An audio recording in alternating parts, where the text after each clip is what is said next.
In the previous video, we saw how we can create schedules inside ARCHICAD, and not only that, we saw how everything is connected and how we can calculate a lot of things using schedules and manage our project. So this is why building information modeling is not even close to simple computer-aided design software like CAD, because we can do actually a lot of management tasks using a building information modeling tool like ARCHICAD, and we can get everything under control. We can do a lot of quick calculations, and we can change everything in our project anytime. Everything will be updated accordingly. So in the previous video, we talked also about zones, how we can define different zones in our project in order also to calculate areas real quick and using a customized schedule to calculate areas. And also we saw how we can create different types of annotation here using the document tools in the document toolbar, like dimension and level dimension, radial, and also other sorts of annotations like text or labels. And previously in the course, we also talked about grid elements and how we can create 2D drawings and CAD drawings even here in ARCHICAD using lines and shapes and so on. Now this can be useful also when we work with some of the views that we can create. So we can create our views real quick. We saw how to do that, but we're gonna investigate more on that in this video. And when we create any view, we can also add like 2D lines or shapes or also drawings. We can also import images and drawings from the exterior to create beautiful detailed views. So we're gonna see basically how we're gonna work with views, how we can customize them also, overriding some of their parameters. So how we can generate different types of views and how we can work with the settings here. So the first thing I wanna talk about is plan views. Plan views are not here. Plan views can be created, as we saw, using the stories. So what we can do is actually change the settings of a particular plan view or a story. So to do that, we can right click here and go to the story settings, or we can right click directly up here, and you can do this for any view. So for example here, if I go to story settings, you can see that I can change this vertical position or elevation. And also we need to go to document. In document, we can find here a lot of really interesting stuff. We will find again the different views right here and some extra, and also again the dimensions and the fill and grid elements and so on. But right here to the floor plan cut plane, this is also where we can manage the cut plane for our plan views.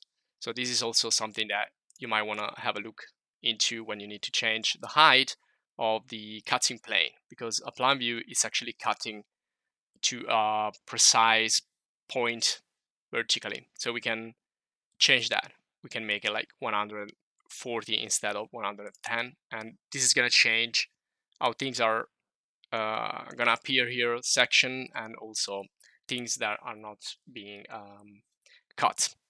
So that's another way you can do. And of course, you can use all these different customization options that we saw since the beginning of the video. Also here, you can see we can access the settings usually down here at the bottom right. And later on in the video, we're gonna see other possibilities. Now, I wanna start with a section. You can see here that you have 3 different types of sections, but they're all gonna make a section. So if I just click here, decide where my section needs to start, for example, there, and then go all the way through here. There you go, and then I need to choose the side. So this is gonna be oriented upward.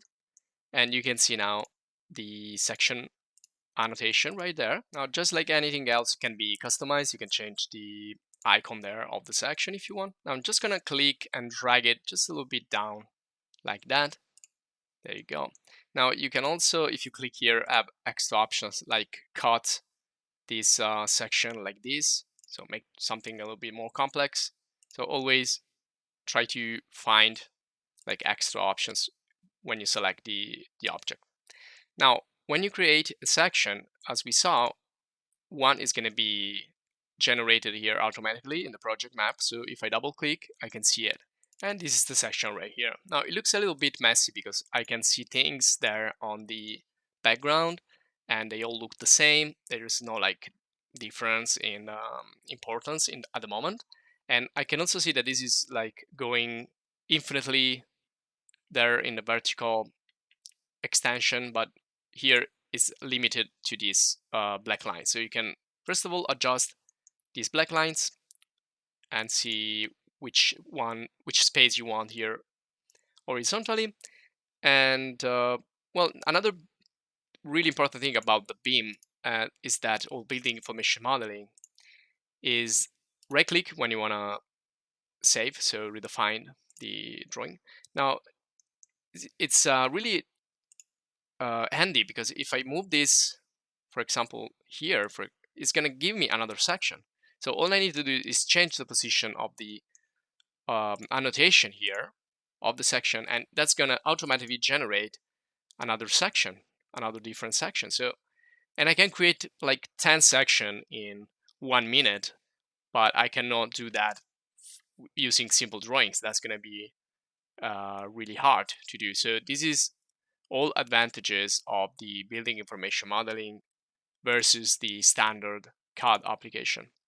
So I'm just going to place it back here and let's fix some of the other stuff. So first thing I can do, for example, is change here the visualization. So I can like override with a simplified version like that. And you can see I don't have a roof here, but I can simply just Ctrl+Shift+D and place this right here. So this could be like my roof, so that I have a complete section. And also here probably I'm missing a little piece of wall, but that's not the point. Let's concentrate on other things. So if I right click again and I go to the section settings, now you can see here I have a lot of other settings. So you can change the reference ID. This is going to be the ID of your element, which is in this case going to be the view. And this is the name, so it could be called like building section 1, or sometimes called AA, or whatever you can call it. And here you can see we have an infinite horizontal range. Well, in this case, I want to make it limited because I don't want to see things in the background. I want to concentrate on my section of the apartment. And also I can limit the vertical range.